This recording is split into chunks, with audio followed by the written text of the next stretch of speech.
Welcome back to the podcast. Today I have Susan Erickson with me. I am so excited that she's on this podcast episode with us today. I've just been really enjoying these interviews and learning more about people and how they can really help our listeners, help you guys. So I met Susan, actually, it's probably been two months, I want to say. I started doing these lunch meetups before all this chaos in the world happened. And she showed up on a snowy Wednesday afternoon with me.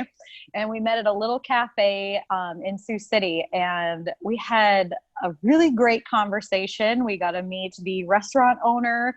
Turns out we know some of the same people. And so it's really just the power of networking. And so here I have her today, and she's going to share a little bit more about who she is, how she helps people, her story. So welcome, Susan.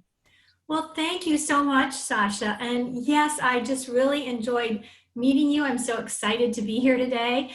And we had such a great conversation, as you said, and getting to know each other and how we all serve in different capacities to help people in our communities. And so I'm just really excited to be able to share some of that today. I am a certified life coach here in Sioux City. I have been full-time for about 2 years now. I love that. So how did you come? And I know when we talked at lunch, we had a lot of similar experiences and like mindsets and beliefs and things like that. So like hearing you was very refreshing because I'm like, oh yes, like she's my type of people. So What did you do in your previous life, previous career? Like what led you to become a life coach? Yeah, well, I think coaching, we all do that in some aspects of our lives in some ways. My previous career was in healthcare. I was in leadership and administration for 30 plus years, managing clinics, COO of the residency program here. So teaching, I did some teaching at the college level, and I'm a wife, 39 years. I'm a mother of 6 and a mother of 3 and a grandmother of 6. So I have a very full life, and a lot of things bring me a lot of joy, but I really do enjoy the coaching aspect of what I've always done. And so just decided a couple of years ago to focus on that part and kind of let go of the rest of it, surrender that to the universe, and move forward with just the coaching piece of that. And so, as you said, we have a lot of similar mindset on how we work with people and how we can help others to move forward. So I was excited that we could touch base on some of that today. Oh, absolutely. So was it, and maybe this is just a question that I think about, because for me, letting go of like that previous life, that career, it was kind of an uncertainty because it's like, like I'm leaving this position, this thing that's very concrete. It's the same week in and week out, to something that's a little more uncertain, but feels a little bit better. So how was it doing that transition? Yeah, that is interesting. And I think we should never underestimate what it is to let go of something in our lives, because we identify a lot with our work, right? We identify a lot of who we are, how we come to be with that. A lot of our social circle sometimes is around that. And so don't underestimate, if you're looking at making a big change like that it is a process. It's a process of letting go. I think we even see some of that right now with our everything that's going on, right? And all the chaos and all the COVID-19 and some of the things that we have to let go of in order to become who we want to be, or in order to become what we need to be at this point in time. Some of those changes we get to choose, and some of those changes happen for us. Maybe we've lost a job, or maybe we've had hours cut back, or maybe our spouse has, or maybe our children are at home now for school. And that's new for us. And maybe we're also trying to work from home. All of those things happen. Maybe we're fearful of being short of something, toilet paper, food, anything. Maybe we're just anxious in general about what might happen. but letting go and surrendering some of those thoughts so that we can move forward into who we want to be, what we want to be, how we want to show up in life, how we want to show up in our family, how we want to show up in our community.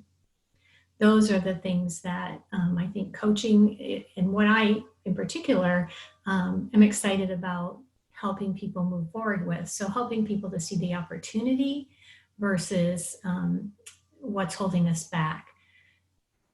Yeah, I think that a lot of people can, no, it makes perfect sense. And I think a lot of people can relate to that right now because really, we're just like living about our day. And this just goes to show that we ultimately don't have control over anything except for how we think, act, and feel about what's presented in front of us. So like you could view things very differently than me.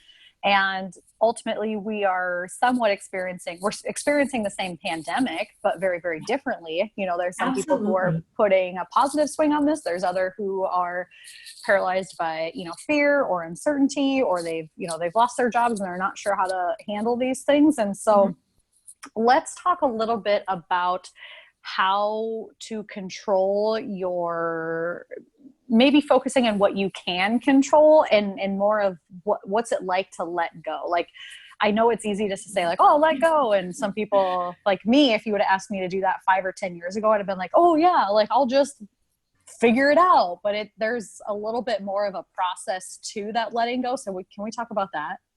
Oh, absolutely. And you're so right. It's different for each individual, right? Mm-hmm. So what it means for me and what it means for you and what it means for the person next door can be so different for each of us. And we should never make an assumption that we know what it's like for somebody else. We can only know what it's like for us. But again, that is what is within our control. That is what we can control and move forward. And it is a process. It's most often not a jumping off point, right? It's not, I'm going to make a decision, I'm going to make a change, boom, it happens. Most often it is a process. Oftentimes even in coming to the realization is a process, right? Who we are or who we want to be, what are our gifts, what are our talents, and those unfold to us, they blossom to us. Sometimes they even change as we gain experience and we gain wisdom and knowledge and all of those things. The gifts that we have to offer, the purpose that we have can shift. And we use those past experiences and that past knowledge that we have to fulfill that purpose, but it can shift a bit over time, over our experiences and what we have to bring. So it's not always the same. And like you said, it's different for different people in even how we get to it. So one person might take a track of,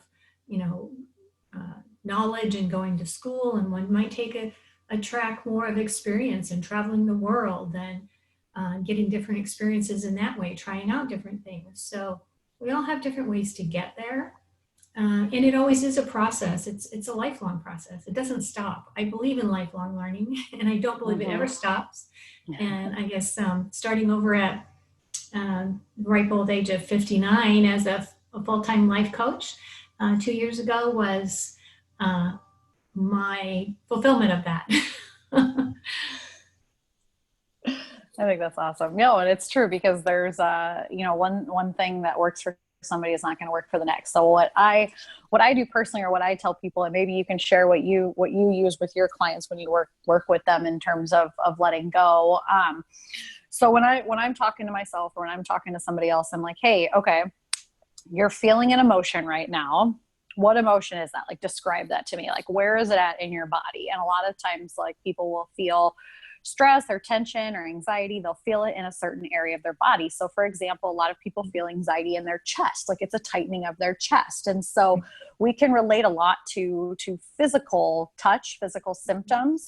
If you have a headache, you're like, oh, I feel this way, my head's pounding. Well, my chest is tight. I feel nervous. I feel sweaty.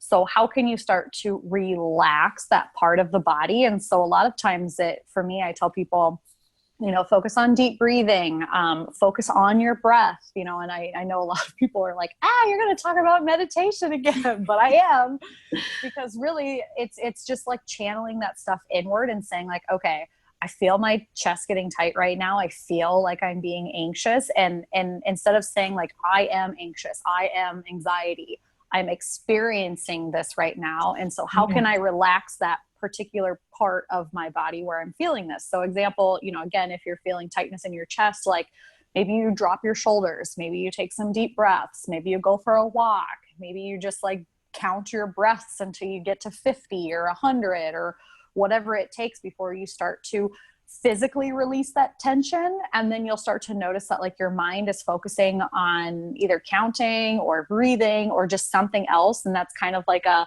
letting go. Mm-hmm. And that's just a very like simple practice. Like you can get into like really high level letting go too. For example, if somebody does something to you, and you have to find it within you to forgive either that experience or that thing, that place, that time, whatever it was that occurred, like that's a whole nother level of letting go and working through those emotions. So how do you help somebody with the letting go process? Like what's your starting point? What's your go-to? Yeah, that is a really good question, Sasha. And one of the first things that I like to explore and invite people to consider is, what is that emotion? How does that serve you? Because everything that we do and every thought that we have in some way, I believe, is working for us, right? It has a positive intention for us. So even we use smoking as an example. Even smoking will have a positive intention for us. Now, maybe that is that it's a social aspect, or maybe it just is that I want to avoid the withdrawal symptoms of that, right? But every action we take, we have a positive intention for ourselves. And so this anxiety, this anxiousness, this fear that we may be experiencing, what is the positive intention that it has for us? And let's explore that first. And then secondly, I would invite you to consider, if you're not feeling that anxious fear, that tightness in your chest or in your abdomen, that headache, if you're not feeling that, what might you be feeling instead? What would you prefer to be feeling, right? Where would you go? So let's envision that. What does that look like? What does that feel like? When have you experienced that in your life? And just take a few moments to breathe that in, to close your eyes and to visualize that and to feel that in your body. And just making that switch, that again is something that's within our control, right? And once you get practiced at that, that is something you can do anytime, right? You can at any moment in your life, when you're feeling stressed and anxious and even negative thoughts going through your head, right? You can at any moment take a breath, take a step out, whatever it is you need to do, refocus to, what do I want instead? What is this feeling? And how do I get there? What is it for me? I love that. It's just as simple as asking yourself, how do you want to feel? Not how are you feeling right now, but how do you want to feel? Mm-hmm. Yeah. How do you want to feel? When have you felt that before? And how do you get there? What are the steps that we need to take? Where is it we need to feel it? What does it look like? I'm a big believer in using all of our senses. If you ever know about the Montessori preschools, or schools, using all of our senses. The more senses that we use, the more it sets with us, the more it's ingrained in us. So if we can see it, visualize it, if we can feel it in our body, touch it, if we can smell it even, right? Remember a time, maybe it was, I don't know, grandma's kitchen and fresh baked bread, or if we can imagine tasting it, and if we can hear it, maybe we link it to a tune or something that we're listening to. So anytime we can involve all of our senses, or as many as possible, the more it will sync up with us. Oh, I love that. That makes perfect sense though, because if you think about it, when you're out and about and you smell something or you hear something or somebody says something, it like can bring you right back to that very moment when you first experienced it. Yeah. And smell, I don't know if you know that smell is our most linked most to our memories of any of our senses. So I think I've heard that before, but that makes perfect sense. Even like when I was younger, and this is just kind of funny, but you know, like if you smell like lilacs or even like being in Iowa, when I used to come visit here before I moved here, and this sounds terrible, but like smelling like the hogs and cows and anybody who has driven on the highway in Iowa knows exactly what I'm talking about in that very smell. And so like that would just like bring me back to that, and now I smell it all the time, so it's not as prevalent, but I love that. That's amazing. I haven't even put those two together. So okay, so we're kind of flipping the script, going from more of from a negative and thinking like, okay, how is this positively impacting my life? And so the next thing I kind of want to talk about, I suppose that would lead us into having more of an abundant mindset and kind of how to come at things in a positive way, or in a sense of abundance throughout your whole life. So can we talk a little bit about that? Yeah, absolutely. So abundance really is, I believe, a mindset. Right? It is something we all have, the ability to foster within ourselves, or to discover within ourselves, and to create within ourselves, all of those things. So abundance is, it's in all areas of our life, right? Oftentimes when we say abundance, we're thinking of money, but it's not just money, it's time, it's resources, it's relationships, it's all of those things. And we can have abundance in all of those areas. And I think the real basis for abundance is gratitude. So if we're grateful for what we already have, no matter what that is, no matter how big or how small, if we can shift our perspective from being unhappy with something to noticing what's good about it, if we can take at the end of the day and name 3 things that we were grateful for today. And if you do that for several days in a row, you'll find how that just changes how you feel throughout the day, the following day. And if you can, in the morning when you get up, if you can consider just for a moment, what is something today that I am looking forward to, right? Maybe that's in this time, maybe it's something as simple as, I'm going to call my neighbor today, or I'm going to get a package delivered today, or I'm going to get on a Zoom call today. I mean, it can be something very simple, but just find something that you're looking forward to for the day. And at the end of the day, find 3 things that you are grateful for that have happened throughout that day. And that can be the real basis for abundance. Just because we're grateful, though, doesn't mean that we aren't working for something more, that we're looking to move ahead. We're not staying right here in this space that we're in. It can be, we are grateful for, and there's still more. There's still more to have in relationships and in resources and in finances. And we have a lot of limiting beliefs around those things, right? And I found for myself recently, what I didn't think was a limiting belief, but actually I think it is. I thought it was gratitude. And then the more I delved into it, it's really kind of a limiting belief. And that is around, I'm very grateful for what I've got. I have a roof over my head and food on the table, and I have a beautiful family, and I don't have a right to ask for anything more. Well, if we were as a parent to our children, we would want our children to be appreciative of what they have, but also we would want them to want something more, right? There Mm-hmm. is more in the universe, and just because I have something more doesn't mean that somebody else is going to have something less. There's so many people in the world that don't have food on their table. That doesn't mean that they're going to have less if I have more, as long as I'm not hoarding it, right? So Yeah. it's not an abundance mindset, is not a hoarding mindset. It's not, but it's also not a lack, a scarcity mindset.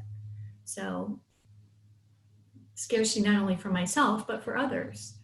So it's really about shifting the mindset to be abundant for all and sharing all, grateful for all and sharing all. Does that make sense?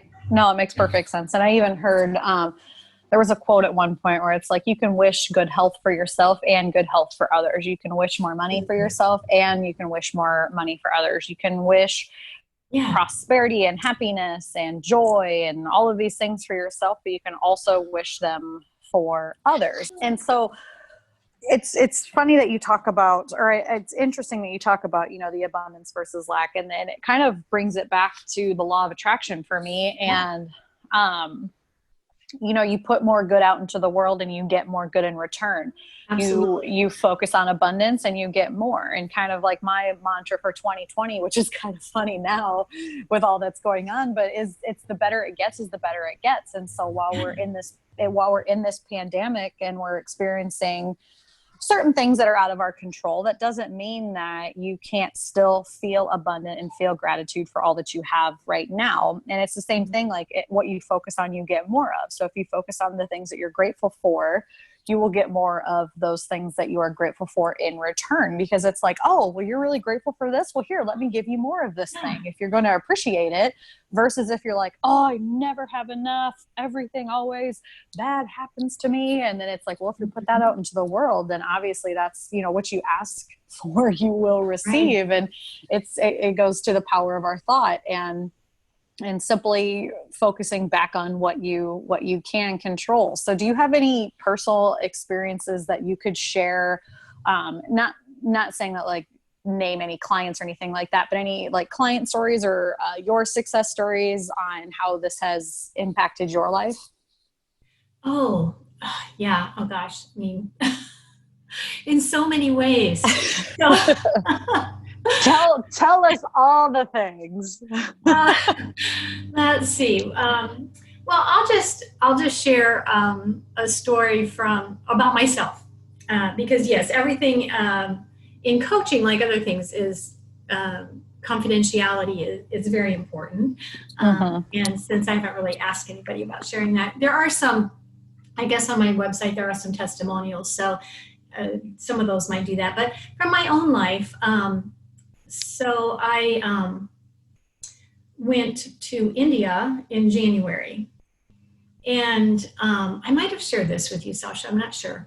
But when you shared a little bit about it, and I was like, God, I could sit here and listen to you talk about India for days and show me all your videos. But yeah, go ahead, tell us the story.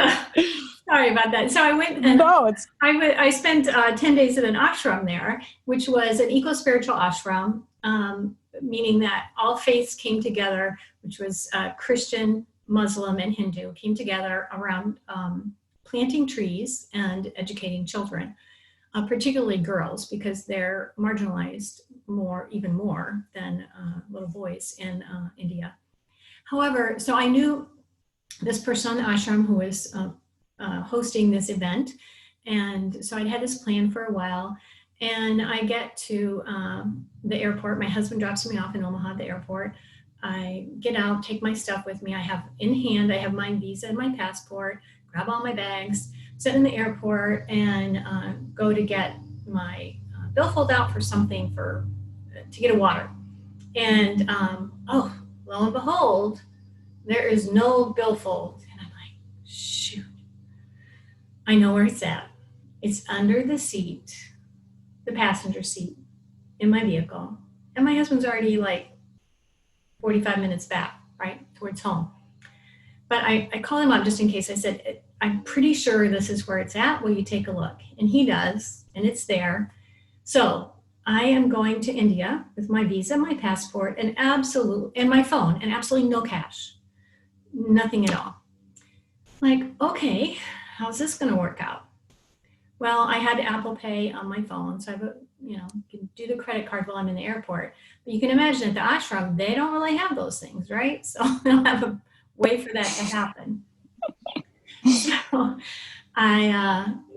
everything works out fine, and I get there, and I say to we're meeting, talking with the gal that I know that's putting the event on, and I said, gosh, Sri, here's what happened. You're never going to believe this. And she's like, hey, just have your husband send me some cash through PayPal, and I'll give you some rupees. And I'm like, oh, thank you. Perfect.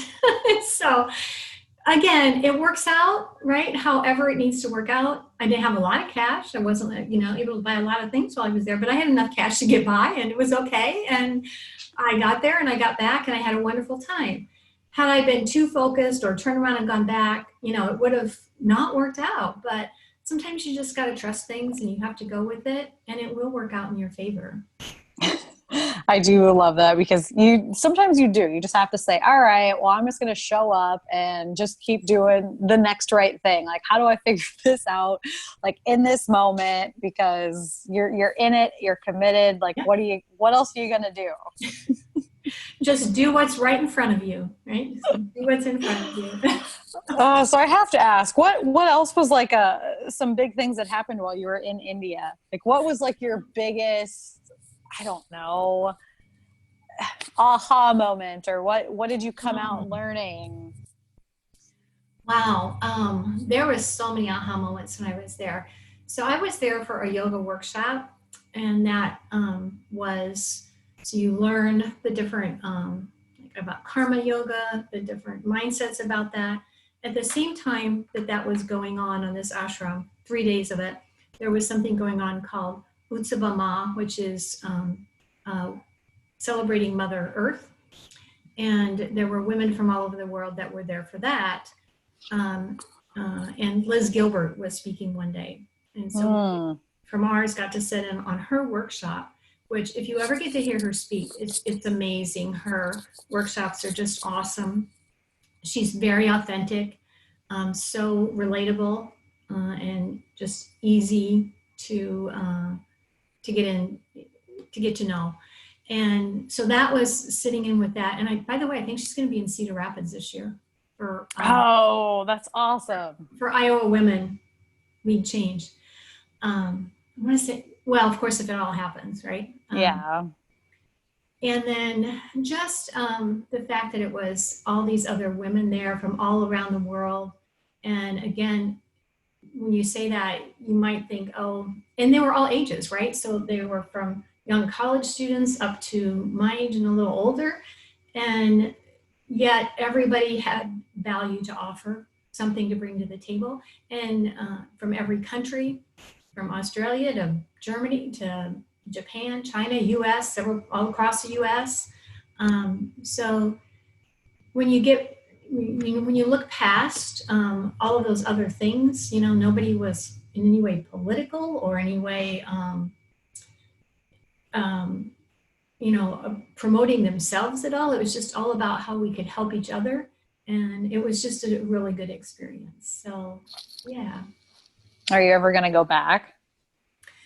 Well, I guess that would depend on if we ever get to travel again. Yes. I'm sure we'll get to travel again. I just don't know how soon. Me and my husband were even talking about that. I'm like, do you think it's too early to book a trip?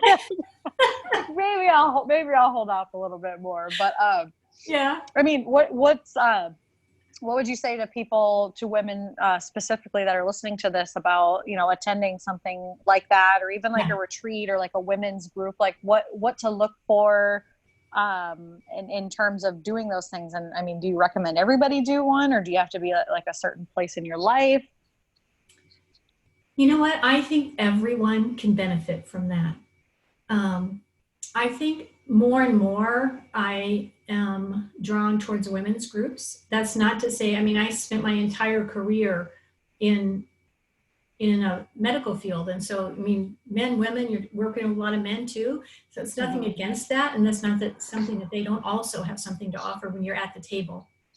But there's something about women supporting other women. And I think at any point in your life that you can use that.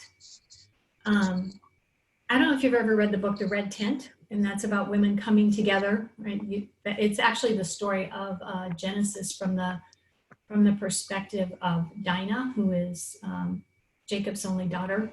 But it just gives some historical perspective to how women support each other through time. And I think sometimes we miss some of that in our society now because we are very inclusive. I absolutely believe we need to be inclusive. Don't get me wrong about that. But I also think there's something to be said for women supporting other women and how we come together to do that in any age and stage of our life, whether we're young mothers, whether we're grandmothers, whether we're at the table in a leadership position, whether we're an entrepreneur with our own business, whether we're working for somebody else, doesn't matter. We all have a lot of like-minded experiences and values to offer to each other. So I think it's really helpful. Yeah, I love that. Okay. So when you started, or I guess you're coaching, what type of people do you typically, sorry, I just like totally shifted gears there. I'm like thinking, I wonder what type of people she works with. And that's just kind of how my brain goes. So I would love for you to talk about like, who's your favorite client? Do you work with like people from all walks of life? Talk to us about that. Yeah. Okay. Well, thank you for asking that question. So first of all, I love working with people no matter what. Everybody has just their own unique gift to bring, right? However, I think the people that are most attracted to the type of work that I do and it's in both men and women. I work with both. I probably work with more women though. I'd say 75% women, 25% men. Some in leadership roles, some in entrepreneurs, business people in their own business, entrepreneurs, and oftentimes people that are in a transition, maybe trying to make a decision. Should I move forward? Should I not? Should I stay where I'm at? Or on the other hand, I had to make a decision. I have to make a decision, right? Like my job has gone away. Now what do I do? That kind of a scenario. And then in anybody around mindset, right? Because my life is really good right where it's at, but I want to take it to the next level. I want to level up. I want, this is where I want to be. This is what I want to do, but something seems to keep getting in my way. My self-limiting beliefs is what we call them, right? So my self-limiting beliefs, I'm not even sure what those are, but I know that something is sort of holding me back and to realizing my fullest potential. So those are really the people that I most like to work with, or I guess that are most the best fit or most attracted to the type of work that I do. Yeah, I like how you touch on limiting beliefs, and even that word, that phrase meant nothing to me before working on, myself and like personal development. I kept saying like, what are these things that people like, what does that mean? And it's just like the stories that you tell yourself on why you can or can't do something. And you don't even know that it's a belief system until somebody says like, oh, well, you don't have to think that way. You could think this way over here. And so sometimes it's nice to have that outside perspective because I don't know, like for me, when you get so close to the problem, it's like you're staring at it. You're like, I can't see it from another way. When you have somebody come in and just say like, oh, well, have you thought about this? It's like, no, I haven't. Thank you. Yeah. Where's the easy button? That is such a good insight. And as an example, I use kaleidoscopes sometimes. I collect them.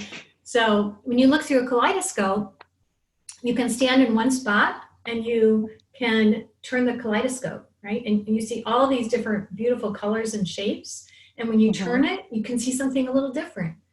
But you can also change where you stand, and you don't move the kaleidoscope. You know, just move where you're at.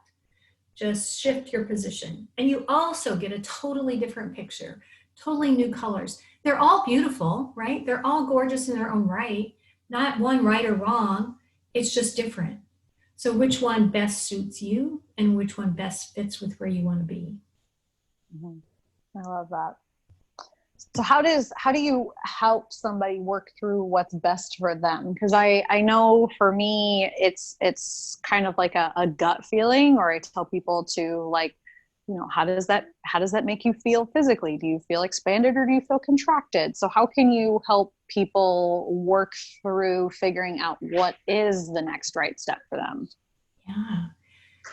Well, that's, again, like you said, different with each person. And so that's something we often even consider right up front of, how will you know that you've got it? What's going to be different, right? So maybe for you, it is a gut feeling, right? I'll know when I have this gut feeling that's right for me, or feeling somewhere in my body. Or maybe it's for me that I have something physical. Maybe I'm walking away with a list of what I'm going to do and when I'm going to get there. I'm a list person and how I'm going to do that. And when I meet these milestones, then I know. Or maybe for me, it's even a longer term goal, you know, and so we have to shorten that up, and we chunk that down, because when you look at the big picture, oftentimes it can be overwhelming. So, you know, I really want to do this, but for me, I have to look at what is my very next step that I can accomplish within the next 10 days to 2 weeks, right?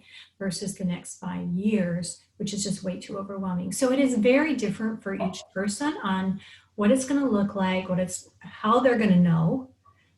But they get to name that. They get to decide that, because it is different for different people.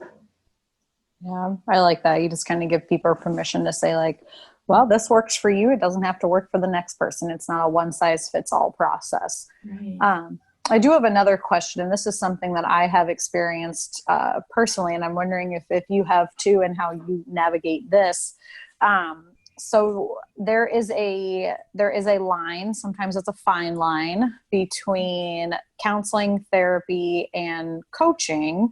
And how do you help a person navigate that? What questions would that person need to ask themselves, or what questions, what key things do you look for that you're like, okay, I recommend you start with a therapist, or I think that coaching is a good fit for you? Yeah, that's a really good question. And like you said, I hear that a lot actually from coaches. I think there's, especially new coaches, how do you know the difference there? And I think I've had maybe the blessing of being in healthcare for a long time. And some of that was in mental health, right? Working with that, not that I'm a therapist. And so I would never presume to do any of that.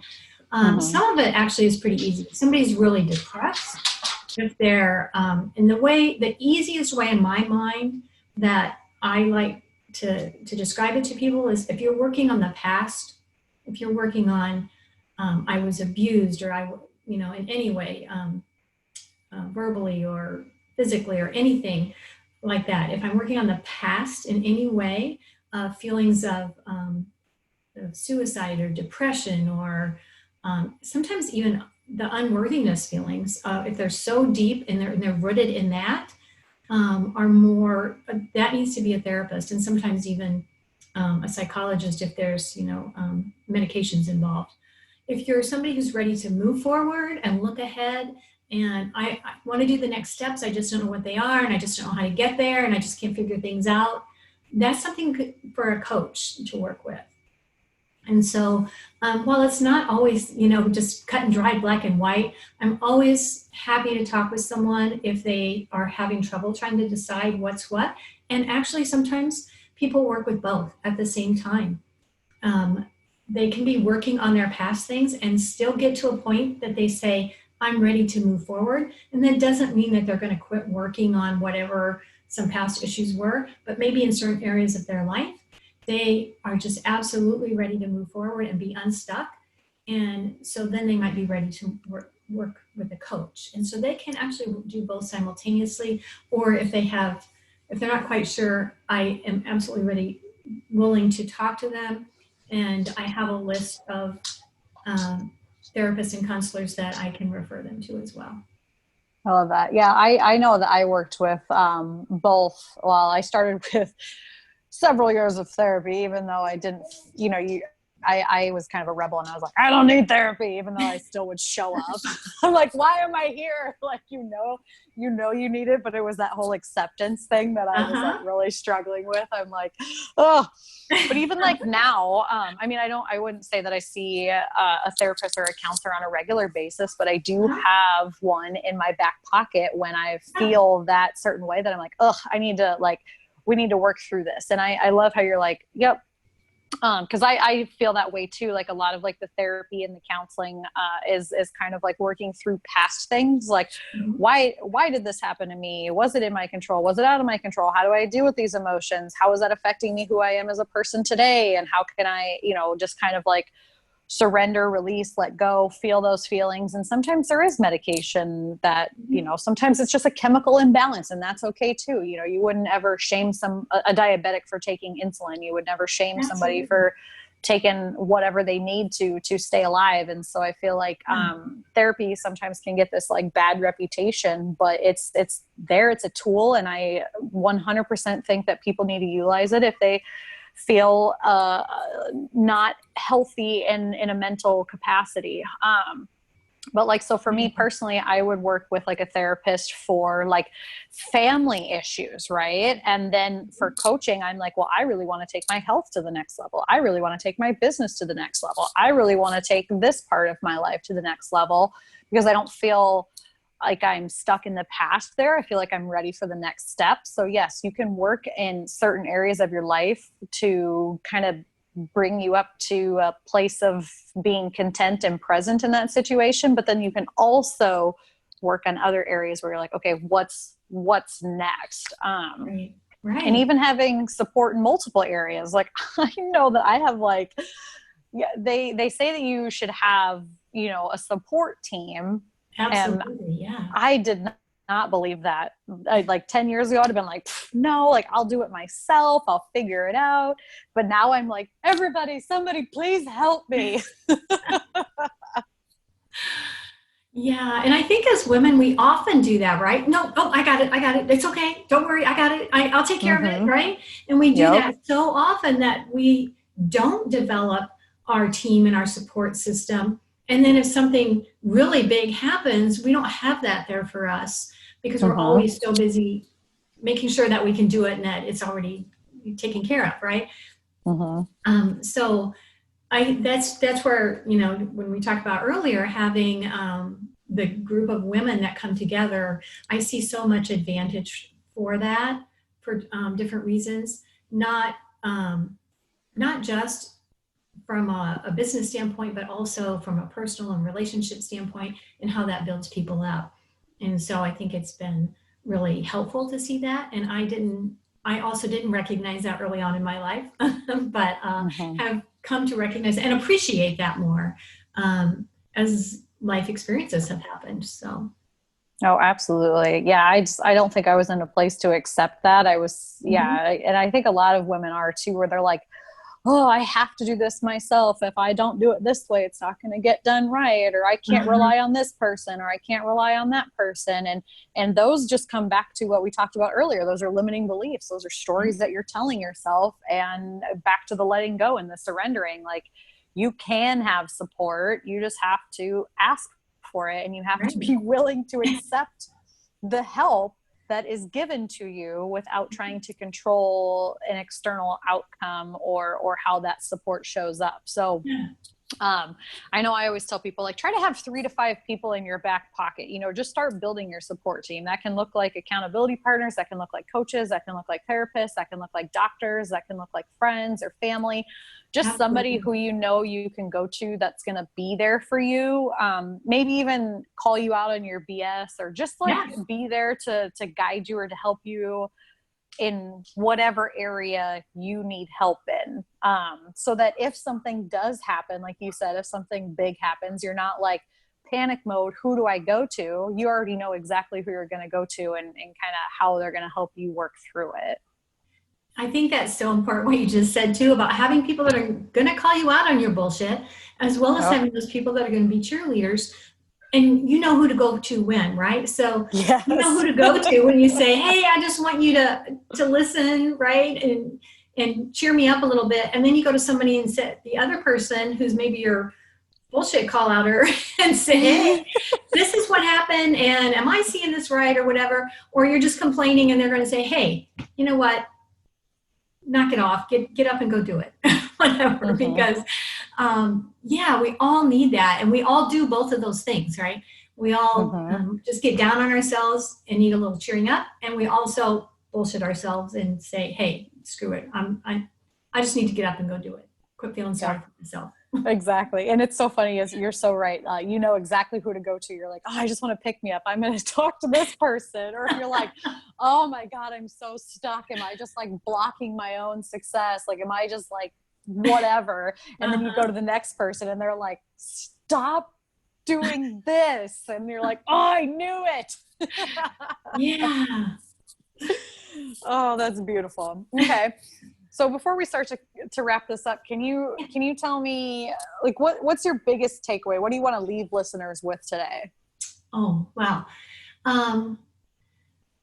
I would say to leave people with, you have everything you need within you, right? You have the power. So helping people feel empowered and to know they have choices is what brings me so much joy, because I think so many times people feel they don't have a choice, right? I have to do this. I don't have a choice. And that's never true, ever. So helping people feel empowered to know they have a choice, and everyone should feel that. Everyone should feel that they have options. Now, there's always consequences to those. You're not free from that. But there are options and there are choices, and you should feel empowered to make those.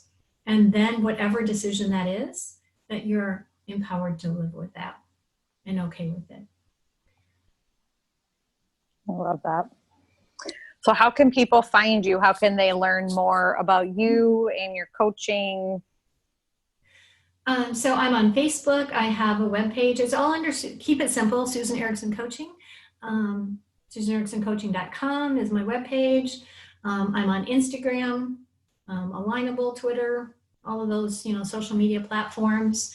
I did have, before we all, went into our quarantine, have events in the area, but we'll get back to that. I do events in the area. The last ones I was doing, I called them Learnings from the Ashram, and I brought back did some group things around that, around granting ourselves permission, about finding the gift in everything that we have that's given to us. Next week is actually International Coaching Week. I don't know if you knew that, Sasha. I did not know that. I just found that out yesterday. So I'll have a little contest on my Facebook page that if you like, comment, and share, there'll be a drawing for a gift certificate. And then I am hosting a virtual event. We just hosted our first one in April, and we'll host it again May 19th, which is Wine, Women, and Wealth. It's a free event, gathering of women to talk about money mindset. I love that. I need to join that one. I'll have to go sign up for that after we wrap this up here, because that's something I'm also very interested in. So I love that. Yeah, I know it's kind of interesting how everybody's had to shift to the online space, but I don't know. I like how everybody's pivoting out there, and I know really it's been a great opportunity, I think, right? I think it's really also changed not only how we who have to put our stuff out there on Facebook or on social media and on Eventbrite, how they look at it, how we look at it, but also on people who participate. I think it's changed how they look at it as being more. Yeah, I know. I've been utilizing the online space and in some capacity over the last few years, and seeing so many more people like hop on Zoom or like move their businesses online. Like it makes me happy that people are seeing, you know, the opportunity in this, and maybe I just seeing more of that because that's what I'm focused on. But nonetheless, I love seeing that and people coming together to help one another. So I'm glad that you're also a part of that, because I've seen some of the things that you're doing and I just think that it's so cool. Oh, thank you. So what I'm going to do is I'll put all of your links in the show notes for all of the listeners. So if you guys are listening to this, just go ahead and scroll down. You can find Susan at those links below. And then don't forget to sign up for her upcoming events in May. We will also get those links from her, and we can put those in there so you guys can have easy access to that too. So Susan, I do want to just say thank you for this. I loved this. I love talking to somebody who has similar values, similar mindset. And I love how you shared your stories from India too. I feel like I could have like a whole podcast of you just talking about like your day to day there. I feel like that's so interesting. But yeah, so thank you. Yeah, well, thank you so much for having me on. I also just love, you know, talking with other people who are, you know, kind of in there doing the same thing we're all doing, and doing the best that we can, and helping others and seeing the value in what everybody's doing. And so I so appreciate that you have put this podcast out there for all of us. I've listened to some of your others. They're just amazing too. So thank you for doing that. And yeah, we'll get together again and talk about all of the stories from India, and had some fun in Maui since then too. So we'll catch up.